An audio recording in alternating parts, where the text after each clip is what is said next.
भारत में मानसून आ चुका है और नॉर्थ ईस्ट स्टेट में झमाझम बारिश हो रही है। असम में तो बाढ़ की हालत अभी भी बने हुए हैं। जिस तरीके से भारत में पानी गिर रहा है उसी तरह चीन में भी पानी गिर रहा है। और आप जानते हैं चीन पानी का इस्तेमाल भारत के खिलाफ वार में एज ए ओपन इस्तेमाल कर चुका है और शायद इस विद्वेष के बारे में हमें खबर नहीं लगी। चीन के पास 4 बड़े हथियार है, ब्रह्मपुत्र नदी, कोसी नदी, इंडस नदी, सतलुज नदी जो चीन के कब्जे वाले तिब्बत से निकलती है, जो भारत के अंदर इंटर करते हुए विकराल रूप ले लेती है। और इस विकराल रूप को लेने के पीछे चीन की एक बहुत बड़ी चाल है। 2018 में बिना बताए चीन ने ब्रह्मपुत्र की सहायक नदी त्रिपुत्री में पानी छोड़ा था, जिसकी वजह से नॉर्थ ईस्ट के स्टेट में बाढ़ आ गई थी। और अब चीन एक बहुत बड़ा डैम बना रहा है जिसका इस्तेमाल वो भारत के खिलाफ कभी भी कर सकता है। चीन कई बार ऐसा कर चुका है। जब डोकलाम विवाद हुआ तब जियोलॉजिक डेटा शेयर करने से मना कर दिया था। ये वो डेटा है जो बताता है कि जो डैम बना है उसमें कितना पानी और कब पानी छोड़ा जाएगा और कब भारत सरकार लोगों को वहां से हटाती है। चीन ब्रह्मपुत्र नदी पे डैम बना रहा है। जो चाल है उसकी सिर्फ और सिर्फ भारत को नुकसान पहुंचाने और नॉर्थ ईस्ट राज्यों को कमजोर करने के लिए। यारलुंग सांगपो दक्षिणी पश्चिमी तिब्बत की सबसे महत्वपूर्ण नदियों में से एक है जो अपने उपजाऊ किनारे पर जीवन का समर्थन करती है, क्योंकि यह नदी दक्षिणी तिब्बत में कोंगपो घाटियों से होकर गुजरती है। नदी को प्यार से ब्रह्मपुत्र कहा जाता है क्योंकि यह भारत और बांग्लादेश में प्रवेश करती है, जहां यह लाखों लोगों को उनकी दैनिक आजीविका का समर्थन करती है। इस शक्तिशाली नदी को एक सुपर डैम से बड़ा खतरा है। 29 नवंबर 2020 को ग्लोबल टाइम्स की रिपोर्ट के अनुसार चीनी सरकार अपनी 14वीं पंचवर्षीय योजना 2021 से 25 में यारलुंग सांगपो पर एक सुपर हाइड्रो पावर बांध बनाने की योजना बना रही है। रिपोर्ट में दावा किया गया है कि जल विद्युत बांध पर्यावरण, राष्ट्रीय सुरक्षा, जीवन स्तर और अंतर्राष्ट्रीय सहयोग के लिए सार्थक होगा। वास्तव में यारलुंग सांगपो पर चल रहा अत्यधिक बांध न तो पर्यावरण के अनुकूल है और न ही स्थानीय समुदाय के लिए फायदेमंद है।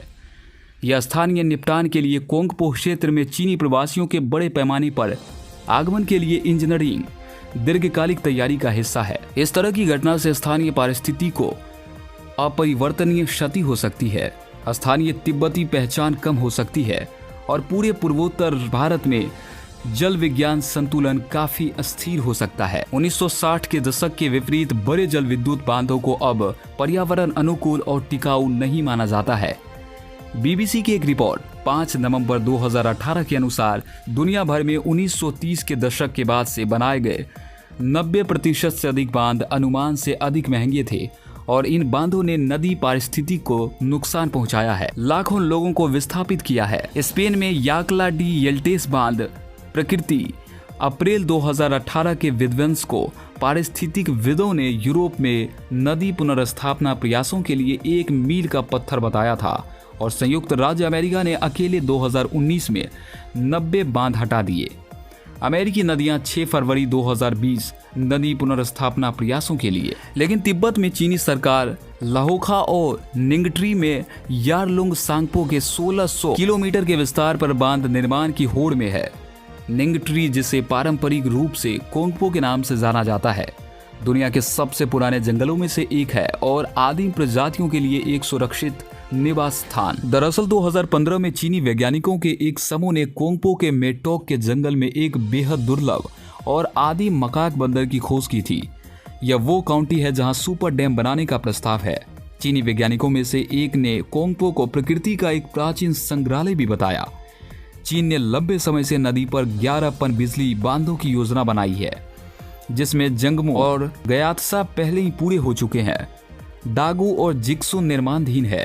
लेंगदा को हाल ही में अनुमति मिली है और 14वीं पंचवर्षीय योजना के हिस्से के रूप में जल्द ही और भी बहुत कुछ शुरू होने वाला है।